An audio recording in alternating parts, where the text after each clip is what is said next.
자, 오늘은 이제 가정입니다. 우리가 지금까지 종교개혁에 일어났던 여러 가지 이제 사건들을 한 텍스트 한 텍스트씩 이제 월별로 보고 있는데, 지난달에는 이제 정치를 살펴봤고, 이번에는 이제 가정을 살펴봅시다.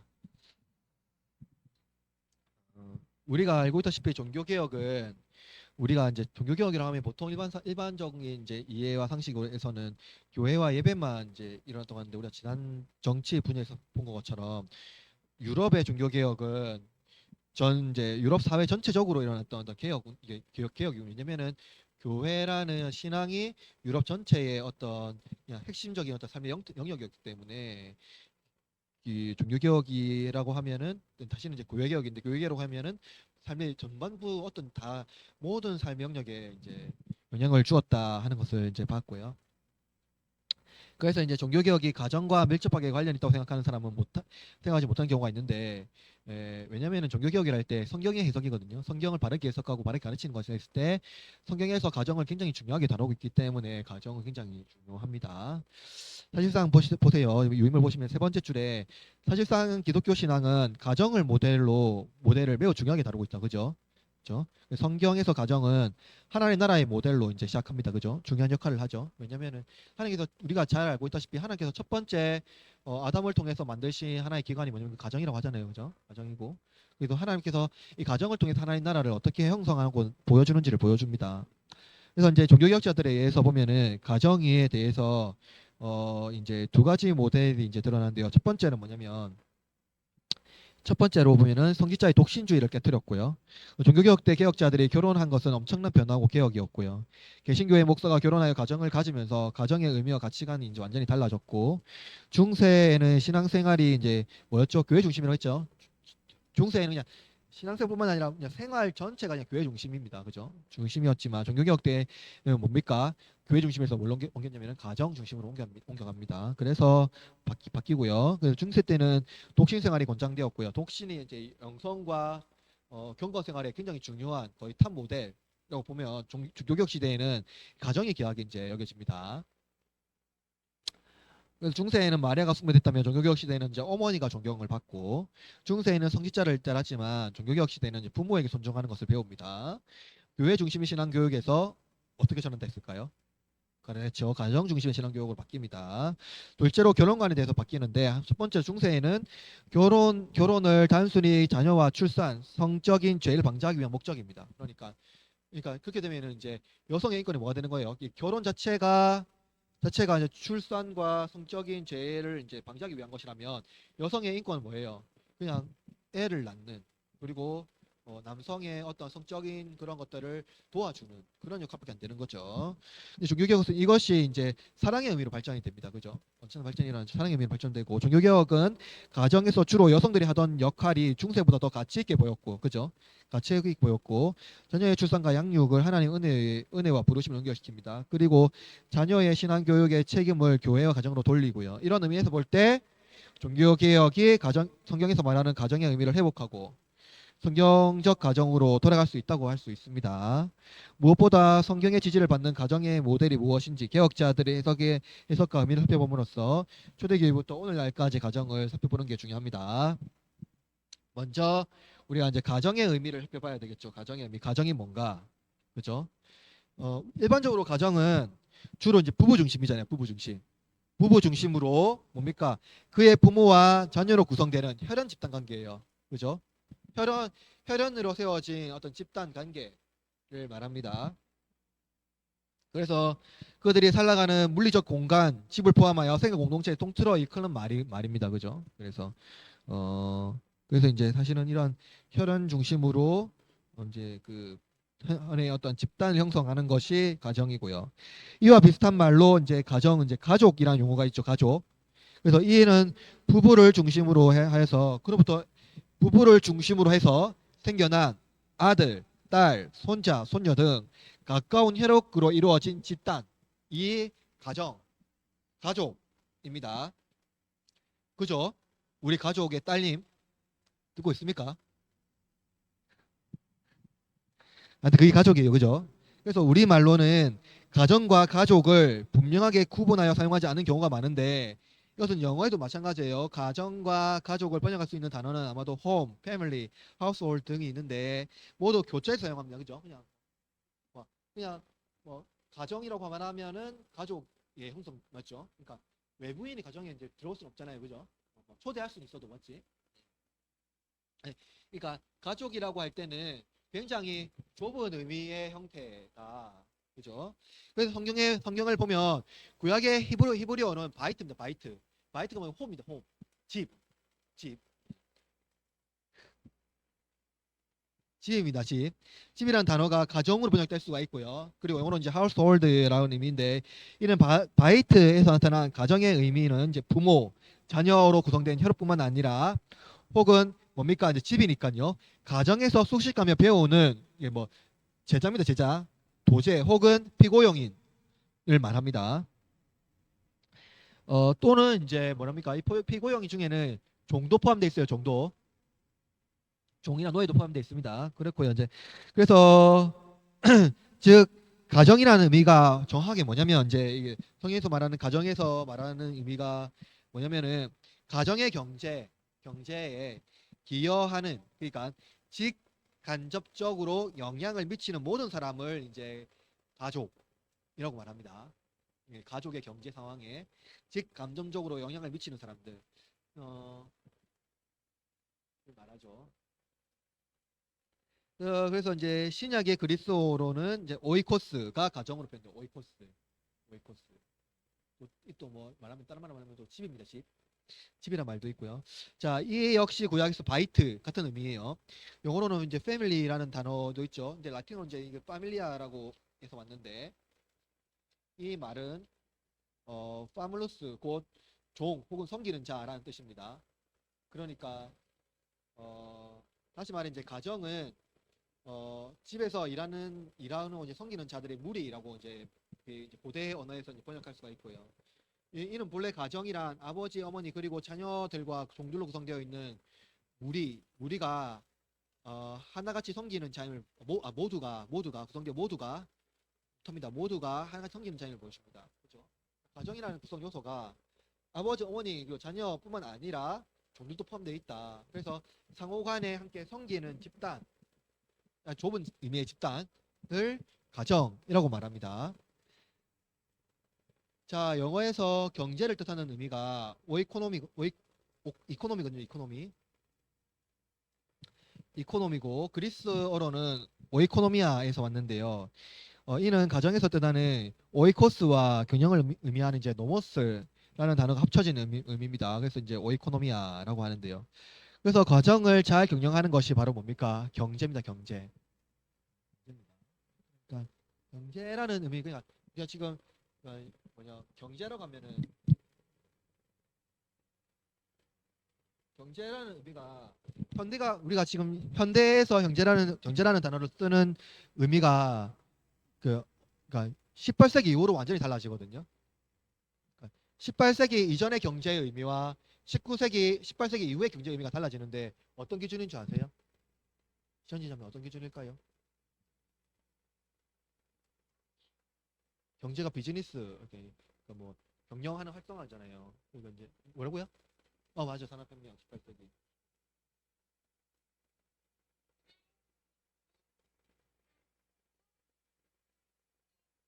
산업혁명에 의해서 달라져요. 그러면은 산업혁명 이전의 경제는 뭐예요?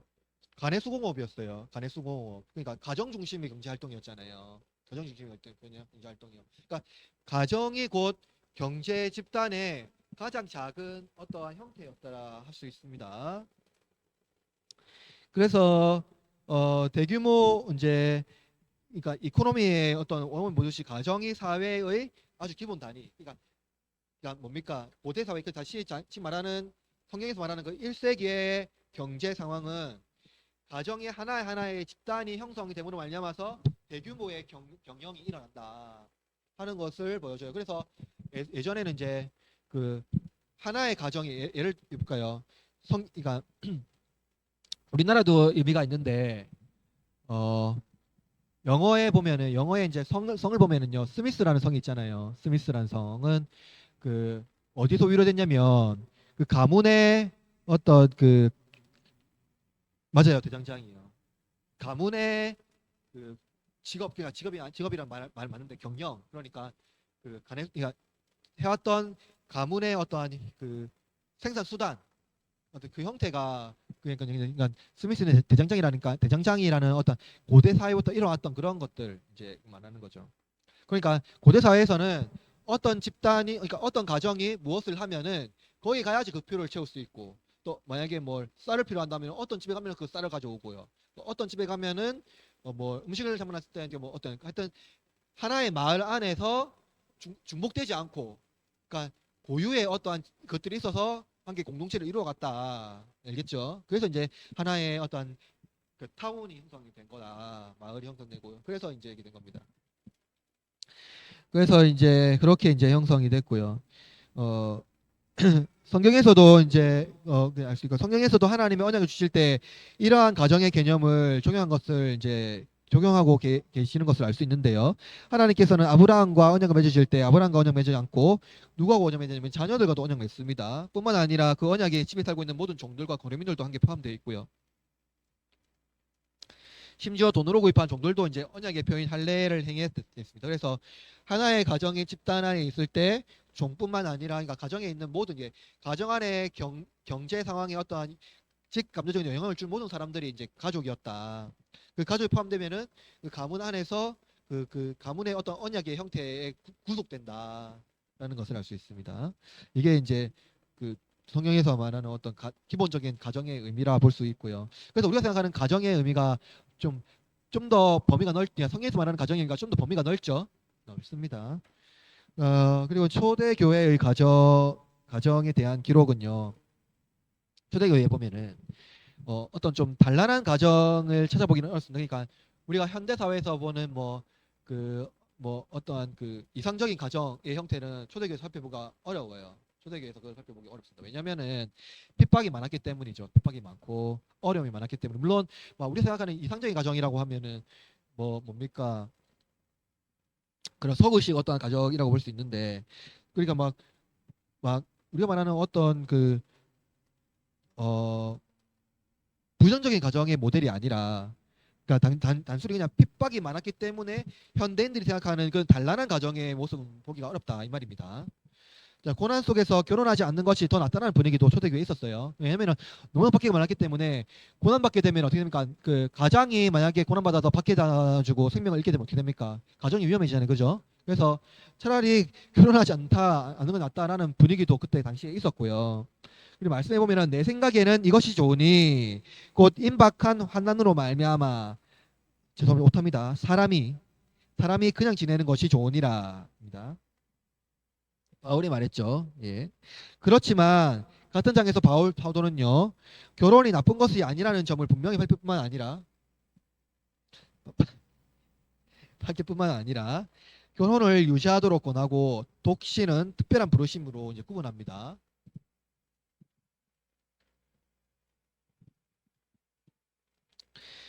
오타가 또 있네요. 초대 교부입니다. 초대 교부들도 독신을 강요하지는 않았죠. 예. 독신을 강요하지 않았습니다. 안디옥의 이그나티우스는 이렇게 말했어요. 아버지는 자식을 잘 교육해야 한다. 알겠습니다. 그죠? 그리고 알렉산드리아의 클레멘트는 그리스도인은 결혼하여 매일 아침 남편과 아내가 함께 기도하고 성경을 읽어야 한다고 가르쳤고요. 북아프리카의 터툴리아는 가정 예배에서 매일 예배로 찬송 드리는 것이 중요하다고 말했고요. 콘스탄티노플의 요한 크리소스톰은 모든 가정이 교회가 되고 모든 가정의 가장은 영적인 가장이 되어야 한다고 가르쳤다. 자, 가장은 자녀와 누구도 포함되어 있습니까? 종들을 가르칠 내용을 알아야 한다면, 그렇죠? 그러니까 고대 교회에서 그 그러니까 가족을 그러니까 자녀를 잘 양육해야 되는데 그 범위가 되면 종들까지요. 종들까지 자기 자녀들과 똑같이 성경적 교육을 잘 시켜야 한다. 알겠습니다. 그래서 여기서 말하는 이제 그 교육은 뭐냐면은 이제 성경에서 말하고 있는 그 복음의 내용, 그렇죠? 율법서 그런 것들이 뭔지를 가르쳐야 한다고 강조하고 있는 거예요. 자, 교부들의 가르침처럼 초대교회는 하나님의 말씀을 읽고 찬송하고 기도하는 일을 쉬지 않았다 하고 말하고 있습니다. 자, 아침 일찍이 온 가족이 모여서 구약 성경을 읽고 찬송하며 이제 기도합니다. 가정이. 그리고 저녁 잠자리에 들어서도 온 가족이 모여서 뭐 합니까?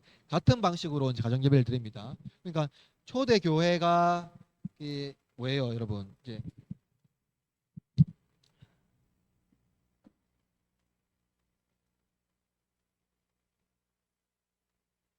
어, 잠시 초대 교회의 형태를 얘기하면 이렇습니다.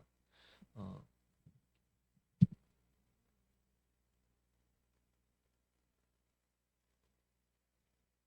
1세기에 예수님 오시잖아요. 1세기에 이제 예수님 오시면서 사실은 1세기라기보다는 예수님 오시면서 이제 세기가 시작되잖아요. 이제 연도로 하라면. 그러면서 어, 어떻게 됩니까? 그 어, 이거잖아요. 이제 사실은 그 뭡니까? 예수님이 헬라인이 아니라 유대인으로 오셨고 제자들도 다 유대인이란 말이에요. 그죠? 그러면서 이제 교회가 이제 사도행전 그 마가의 오순절에 의해서 그 교회의 역사가 시작되고 그 바울에 의해서 이제 그 이방 민족에게 복음이 전해져요. 그러면서 유대인들이 이미 뭡니까? 유대인들이 첫 번째로 누구의 박해를 받았을까? 아, 유대인들이란다. 그, 그 유대 지역에 있던 그리스도인들이 이 누구의 박해를 받았을까요? 처음에 이방인의 박해를 받았습니까? 동족의 박해를 받았습니까? 그렇죠. 유대인의 박해를 받았어요. 그러면서 그 동시에 이제 그 종교적으로는 동족의 박해를 받고 문화 사회적으로는 로마의 박해를 받고 이랬거든요. 그러면서 이제 각 지역에 흩어져요. 이제 그 뭐냐 메소포타미아 지역으로 이제 흩어집니다. 유럽 전적으로 흩어지면서 바울이 그 지역에 서 이제 전도를 하거든요. 하면서 이제 처음에 바울이 간 지역에 해당이라는 전도를 하는데 사실은 초대교회에 예배 장소가 있었습니까? 없었습니까? 예배 장소요. 초대교회 1세기 때부터 1세기부터 3세기까지 사실은 없었어요. 예, 예배 장소가 없었어요. 장소가 없었습니다. 그럼 처음에는 여기 어디서 모였을까요? 초대교회 사람들 어디서 모였을까요? 처음에는 아니요, 회당에서 모였어요.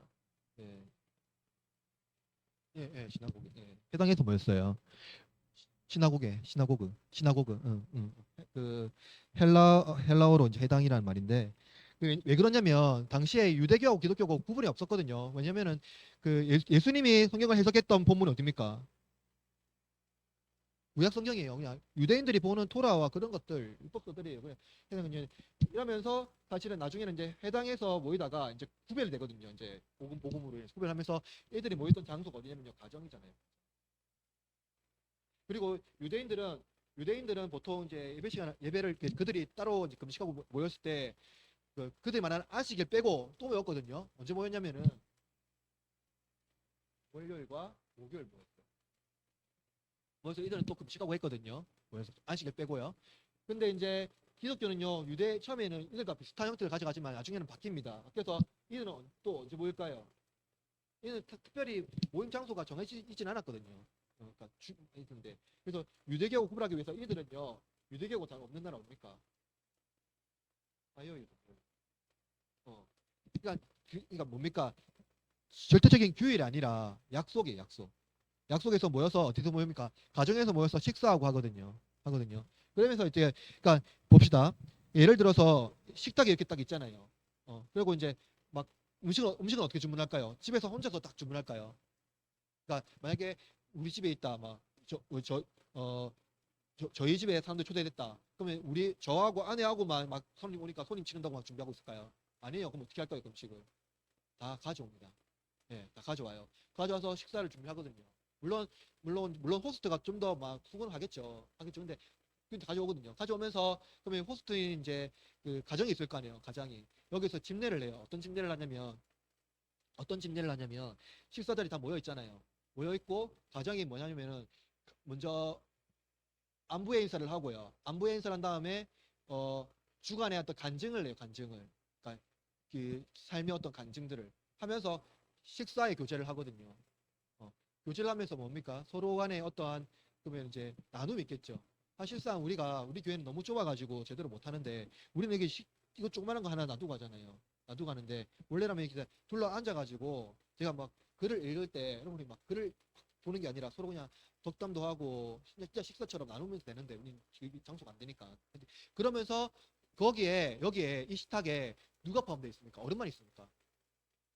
아이도 같이 있어야죠. 그렇죠? 같이 하면서 뭡니까? 그 자리가 바로 신앙 교육의 자리가 되는 거예요. 예수님의 떡과 품을 만든 이 자리가 되는 거죠. 그래서 뭡니까? 이 가정이라는 이 좁은 공동체 안에서 이제 그 식사의 교제와 이런 것들이 초대교회에서 일어났다 하는 겁니다. 그래서 이제 사실은 그래서 초대교회의 가장 핵심적인 어떤 가정에서의 핵심은 가정예배였어요. 가정예배. 이 가정예배가 우리가 말하는 좁은 의미의 우리 가족끼리만 예배 드린 것뿐만 아니라 공동체에서 모여서 가족에서 모여서 함께 예배했다. 이게 이제 초대교회가 그 신앙을 잘 전수했던 그거고요. 그래서 봅시다. 그러니까 이렇게 신앙 교육이 전수가 되면은 어떻게 됩니까? 그 가족과 그러니까 친밀하게 교제하는 가족과 가족 간에 그게 사실은 사적인 공간까지도 우리가 포함되어 있는 거죠. 사적인 공간 포함될 뿐만 아니라 공적인 공간도 함께 교제하고요. 그러면서 서로 간에 어떻게 합니까? 신앙 교육이 일어나거든요. 그러니까 집례하는 어떤 가장이 간증을 하게 되면요. 그 간증을 듣고 사람들이 가만히 있을까요? 또 간증을 딱 막 이게 연쇄적으로 간증하고 이야기하고 나누고요. 그러면서 이제 식사의 교제가 이제 이루어지게 되거든요. 그러면서 이제 그 자리가 자체가 이제 신앙 교육의 어떤 현장이 됩니다. 그래서 이제 초대교회는요 이렇게 이제 그걸 중요하게 다뤘거든요. 왜냐면은 사실은 그냥 식사와 이걸 하려면은 독신하면 안 되거든요. 혼자 살면 안 되니까 같이 함께 교제하고 나눈 사람이 있으니까요. 그래서 이제 자녀들도 있으니까요. 같이 식사를 하면서 서로 이제 가족의 어떠한 그러한 형태를 이뤄냈다. 그런데 중요한 게 있어요. 이렇게 초대교회 결혼과 가정이 굉장히 중요하게 다뤄졌는데 문제가 생겼습니다. 어떤 문제가 생겼냐면은 초대교회에 강력한 이단이 있거든요. 이단. 마니교. 마니교는요. 사실은 이제 페르시아의 어떤 신앙과 결합된 건데 기본적으로 그리스의 철학과 그 여러 가지 이제 신앙들이 기독교화된 거예요. 기독교화된 거예요. 그래서 마니교의 핵심이 뭐예요? 영과 육을 나누는 거잖아요. 영육을 나누는 거잖아요. 영과 육을. 그래서 뭐예요? 영과 육을 나누게 되면 뭡니까? 육신은 별로 좋은 게 아니죠. 그러니까 영만 좋은 거죠. 그러니까 이들이 말하는 영과 육의 어떠한 철저한 구분은요. 어, 그 어떤 영육 이원론을 만들고요. 영육 이원론을 만들게 되면은요. 세상은 어떻게 됩니까? 세상을 영육 이원론에서 세상은요.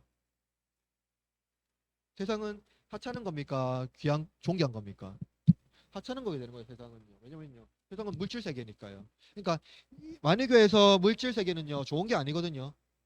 결코 왜냐면은 말했지만은 그러니까 플라톤 철학에서 보면은 이제 그 분류라고 하는데 플라톤 철학에서 원형이 있고 원형이 있고요. 이 세계는 뭡니까? 원형이 그냥 모형 계속 따라가는 거죠. 신이 이 땅을 만들었던 나라거든요. 그러한 방식 그래서 육은 좋지 않기 때문에 그건 결론적으로 뭐까지도 부정이 되는 겁니까? 결혼도 부정이 돼요. 가정도 부정이 돼요. 왜냐면은 가정에서 결국 나오는 게 뭐예요? 육이잖아요. 자녀잖아요. 결국 나오는 게요. 그래서 부정이 돼요. 가정도. 그래서 이들은 뭐합니까? 결혼을 저급한 것을 보고 금욕을 권합니다.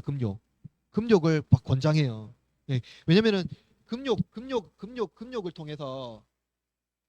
통해서 뭡니까? 절대적인 영성에 이른다고 하거든요. 영성. 그래서 이 나중 보이는데 보세요. 그래서 육적인 욕망을 절제하고 참아야 한다 말합니다. 첫 번째로 말과 음식을 절제하고 밑에 세 번째 줄. 둘째로 물질과 육체에 대한 욕망을 없애야 한다. 그죠? 이게 절대적인 현태, 금욕주의적인 현태가 나요. 여기서부터 성과 결혼, 가정생활을 열등하게 보게 됩니다. 이런 만이교적인 이원론이 기독교 내부에 생겨난 영지주의적 금욕주의와 만나 더욱 강화되고요. 영지주의는 두 방향으로 나뉘는데 하나는 절대적인 자기 부인과 하나는 극단적 자기 탐닉입니다. 자, 여기서 말하는 이제 영육 이원론에서 이제 그 말하는 이제 금욕주의가 나오거든요. 그러니까 이제 이 금욕주의는 나중에 뭘로 발전되는 줄 아세요? 기독교 안에서 수도주의로 발전돼요. 수도주의로요. 발전됩니다. 왜냐면은 사실은 이 수도주의가 중세 때 아주 극진하게 나거든요. 근데 이 수도주의가 언제 나냐면은요. 그, 그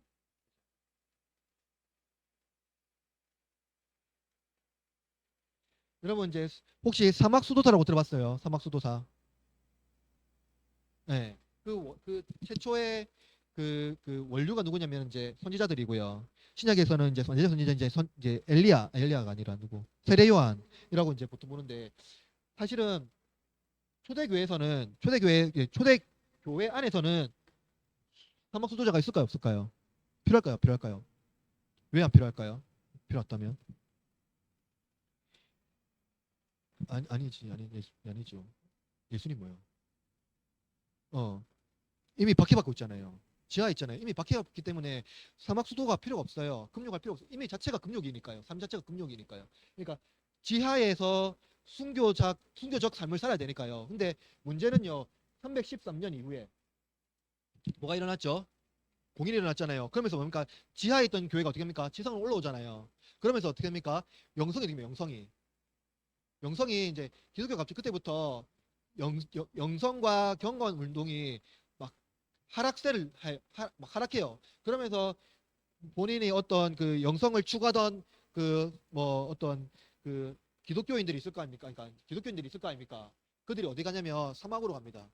그래서 뭐 하냐면 금욕하거든요. 수도를 합니다. 사막에서 가서요. 이때부터요. 그러면서 이제 이 금욕주의가요. 아주 뭡니까? 기독교 영성이라는 수도주의가 결합되거든요. 결합되거든요. 그러면서 뭡니까? 3, 4세기를 지나면서 기독교에는 금욕적인 삶을 더 거룩한 삶이라고 생각하는 사람이 나타납니다. 왜냐면은 이 금욕주의가 수도주의로 발전하면서 영성이 발전되고 영성 발전되면서 뭡니까? 결국 이것이 거룩하다라고 말하거든요. 그래서 어떤 사람은 뭡니까? 독신이야말로 최고의 거룩한 삶의 모범이다라고 주장합니다. 독신. 왠지 아세요? 독신은 일단은 기본적으로 말하는 자기 부인이고요. 그리고 이제 독신을 통해서 뭡니까? 결혼이란 게 뭐예요? 결혼.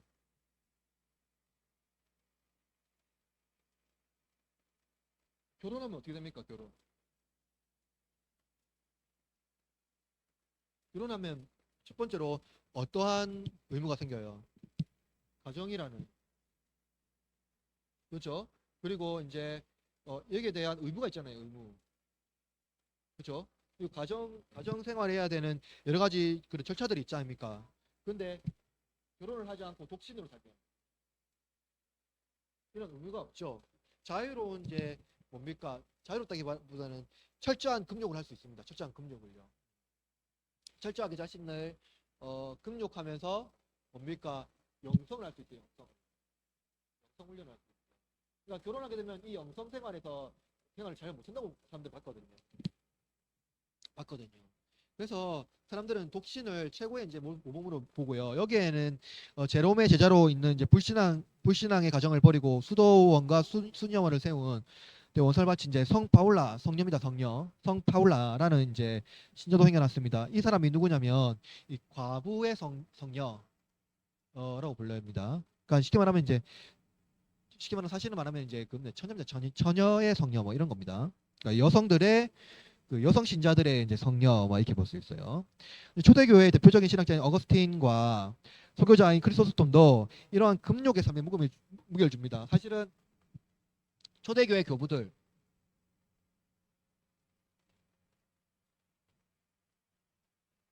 교부는 다 수도주의 영향을 받았거든요. 수도주의 영향을 안 받은 교부들이 없어요. 다 금욕을 살았고 수도주의를 살았거든요. 이 수도주의 핵심이 뭐냐면 욕망을 제거하는 거예요. 욕망을 제거하는 거예요. 욕망을 제거해서 거룩한 삶을 살아가는 거예요. 그러니까 이 사람들이 생각했던 잘못된 오해가 뭐냐면 가정은 욕망을 꿈틀거리게 하고 욕망을 제거하지 못하는 어떠한 그런 거다라고 말하죠. 그래서 이제 사실은 이들도 욕망이 어떤 금욕의 삶에 무게를 두었고요. 로마 제국이 기독교를 공인하고 난 이후에 종교적 권위를 독식한 로마 교회는요. 심각하게 세속화되었고 부패하기 시작되는데 이때 반작용으로 세속으로부터 구별되려는 수도원과 수녀원이 생겨납니다. 그래서 제가 말했죠. 로마 제국교회가 되면서 부패가 일어나잖아요. 그러면서 이제 사람들은 부패 속에서 이제 제국화 교회 통해서 그 교회의 거룩성을 이제 보존하려고 하거든요. 그러면서 반작용으로 일어난 게 뭐냐면 수도원과 그 수도주의예요. 그런 거예요. 수저원이고 이런 거예요. 그래서 이게 그래서 생겨났고요. 이러한 수도원 운동이 확산되면서 금욕하는 삶이 더욱더 강조됩니다. 이러한 환경에서 성직자들은요 독신주의가 강조되고요. 그리고 10세기에 이르러서는 마침내 제도로서 정책되기 시작합니다. 그러니까 제대로 정착됐다는 건 뭐예요? 독신주의가 제대로 정착됐다는 것은 뭐냐면 그, 그 뭐냐 그 종교의 제도 그러니까 독신주의가 이 거룩한 삶의 원형이다 하는 제도를 만든 거예요. 그래서 이제 뭡니까? 성직자 독신주의는 교회의 재정권을 맡은 교회의 지도자가 탐욕의 유혹에 빠지지 않게 하는 역할도 했다. 이게 무슨 말입니까? 만약에 결혼한 성직자면은 만약에 그 교회에서 재산을 받았다 하면은 그 재산을 어떻게 할까요? 자녀에게 유선을 많이 넘겨주려 하겠죠. 근데 독신주의가 그것을 이제 방지했다라는 거예요. 왜냐면 그러니까 물려줄 자녀가 없기 때문에. 그죠? 왜냐면은 당시 수도원에서 어떤 그 수도원장이나 이런 사람들은 재산을 많이 소유하거든요. 그래서 그런 것들을 이제 방지했다 하는 것들이 있고 그래서 이제 그들이 생각할 때는 부정부패를 방지하는 좋은 제도라고 생각한 거예요. 이러한 맥락에서 보듯 성직자들의 독신주의는 특별한 경우에 불과하고요. 성경은 사도들도 결혼했다는 것을 보여줍니다. 사도들 중에 결혼 안 하는 사도가 없습니다. 다 결혼했고요. 또한 성경은요, 바울 결혼했을까 안 했을까요? 바울 결혼했습니다. 예. 또한 성경은 가정을 꾸리고 자녀를 낳은 신앙으로 교육하는 것이 매우 중요하다고 가르칩니다. 바울이 파송한 안디옥 교회의 속사도였던 이그나티우스의 증언에 따르면 심지어 독신으로 예수님을 섬기라고 강조했던 바울도 결혼해서 가정을 가졌음을 알 수가 있고요. 그러나 교회 역사에서 점점 독신주의의 우월을 여기는 방향으로 기울어가는데요. 이것은 이제 재밌는 하나의 어떠한 그 그러니까 그러니까 뭐냐 성경을 잘못 해석하면 이렇게 된다 하는 거예요. 마리아 알죠, 마리아. 예수님의 어머니 마리아. 그죠? 예수님의 어머니 마리아를 보면 아는데 결혼 중시와 독신 주의에 가장 큰 차이가 나거든요.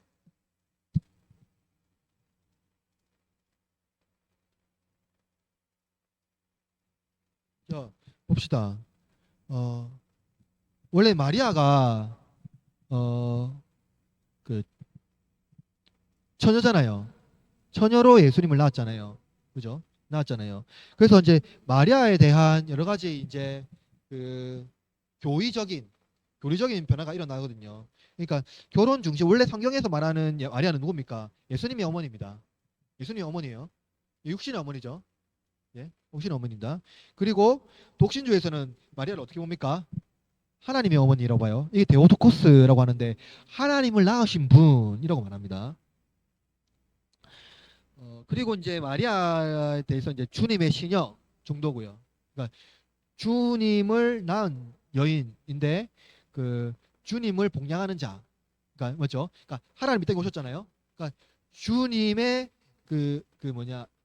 그러니까 육신을 입은 주님을 섬기는 여인. 맞죠? 여인이라고 봤고요. 그런데 독신주에서는 이제 천국의 여왕으로 이제 변화가 일어납니다.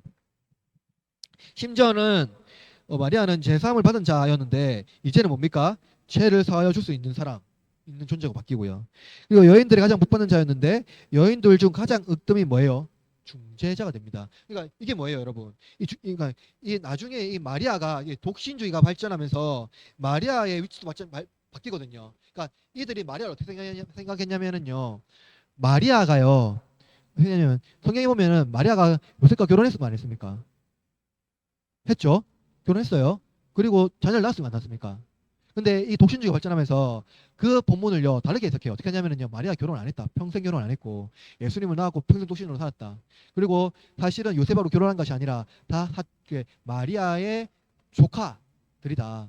그러니까 마리아가 그들을 그냥 키운 거다. 이렇게 이제 해석을 해버립니다. 그래서 사실은 처음부터 끝까지 마리아가 뭡니까? 뭐예요?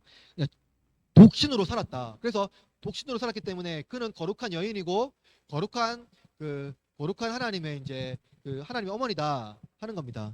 나아가서 이제 이 그 여인 중에 가장 으뜸인 중재자란 말이 뭐냐면은 여러분 성당에 가면은 성당의 제일 앞에 로비란다 어디고 뜰에 가면은 예수님이 딱 서 있습니까? 마리아가 서 있습니까? 성모 마리아가 서 있죠. 성모 마리아가 누구를 안고 있어요? 아기 예수님 안고 있죠. 그리고 아주 인자하게 아기 예수님을 안고 있거든요. 그래서 사람들이 보통 이제 캐톨릭에 보면은 마리아를 숭배하지 않는다고 말하는데 마리아를 중지자로 봅니다. 그러니까 우리의 기도를 들으시는 분이라고 보거든요. 근데 왜 마리아에게 기도할까요? 캐톨릭에서 예수님을 보는 입장이 우리랑 달라요. 캐톨릭에서 보면 예수님은요 굉장히 고통스럽습니다. 고통스럽고 그 뭐냐 십자가에 달린 형태를 주로 이제 보여주거든요. 근데 그 반대로 아주 인자한 분은 누굽니까? 마리아거든요. 근데 그들이 볼 때 누가 기도를 잘 들어줄까요? 인자한 마리아가. 인자한 마리아가. 그래서 이들은요 이 마리아의 독신주의를 굉장히 으뜸으로 보고 마리아가 아주 거룩한 존재로서 이제 이를 보는 거죠. 자, 그래서 이 중세, 그러니까 초대 교회에서 잘못된 어떠한 그 뭐냐 사실 초대 교회 자체가 잘못된 건 아니지만 4세기 이후에 교회가 그 뭐냐 제도화되면서 그때부터 이제 뭡니까 금욕주의가 발전하게 되거든요. 왜냐면은 영성이라는 게 무너지니까요. 그러면서 잘못되게 발전합니다. 그렇죠? 그러니까 발전하면서 뭡니까 그 가정이 없어지고요. 그 자리에 독신이 생겨요. 독신이 생기면서 잘못된 방식으로 이제 그 뭐냐 그 신앙의 어떤 형태가 일어나거든요. 그래서 이런 왜곡은 가정과 결혼, 남편과 아내, 아버지와 어머니의 의미를 경시하는 분위기에서 나왔습니다. 그렇죠? 그러니까 독신주의가 발전하게 되면은 이 가정과 그 어머니에 대한 그것보다 어 가정을 내려놓고 사막으로 가는 사람이 훨씬 더 경건하고 거룩하다고 보거든요. 사실은 초대교회에 이런 일들이 조금씩 있었어요. 사실 있었고 그러면서 가정을 내버려 두고 그러니까 이들이 베드로의 본문을 잘못 이해했는데 베드로가 너 네 모든 것들을 버리고 날 따라 그랬잖아요, 예수님이. 근데 그 이후에 예수님과 베드로가 어디 갔습니까? 장모의 집에 갔잖아요. 베드로의 집에 간 거예요. 그리고 항상 거기서 모였어요. 그러니까 사실은 우리가 본문을 자꾸 오해하는데 베드로가 가정을 다 버리고 간 게 아니에요. 예수님을 가정 다 버리고 오라는 게 아니고요. 그물에 그물. 네가 받는 그 그물이 그 그물이 아니다. 이걸 말하고 있는 거죠. 그러니까 성경에서 말하고 있는 참된 경건은요. 가정에서 시작돼야 되고 가정에서 살아야 되고 가정이 어떻게 우리 삶에 이루어나는지 그리고 가정을 통해서 우리 자녀들이 어떻게 예수 그리스도의 자녀로 성장하는지를 우리가 봐야 되고 그렇게 가정의 경영을 우리가 잘 이제 이루어내야 된다 하는 게 사실은 그 성경에서 가르치고 있는 가장 핵심적인 겁니다. 그래서 우리가 성경을 봤을 때 그 텍스트 자체를 잘못 해석을 해서 가정을 경시하는 형태로 읽을 경우가 많거든요. 또는 잘못 해석해서 가정을 너무 극대화시키는 경우도 또 있는데요.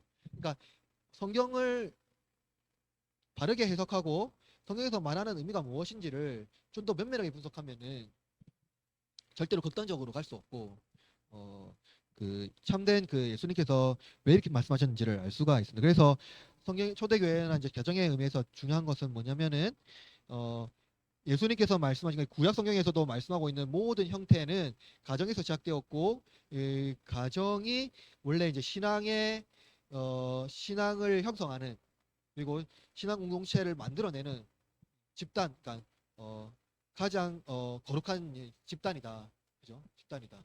그리고 우리가 생각했던 것보다 가정을 포함하는 영역은 좀 더 넓다 하는 게 성경에서 말하는 거고요. 그래서 초대교회에 독신주의가 잘못 발전하게 되면은 그 오히려 부정적인 면들이 많이 더 부각된다 하는 것을 알 수가 있습니다.